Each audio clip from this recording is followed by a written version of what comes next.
Anak iku dudu namung titipan, nanging uga pepadhang saka Gusti kang maringi urip iki rasa lan arah. Saben tangise kaya swaraning langit sing nyentuh batin. Saben guyune nggugah rasa syukur lan berkahi saben dina.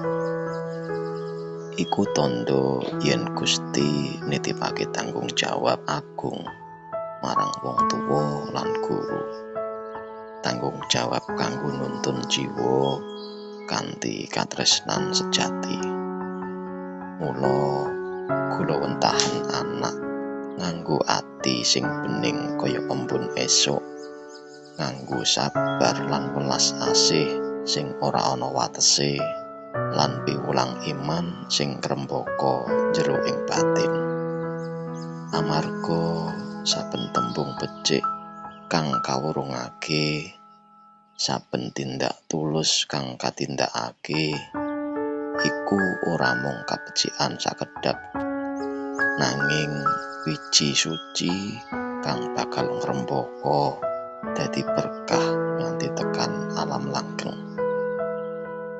Muga anak-anak kita dadi cahya kang nuntun dalan pepadhang, dadi amal jariah kang ora ana enteke, lan dadi sebab kita kasuwargakake Gusti kanthi sih rahmat lan pangapuraning Gusti kang Maha Welas.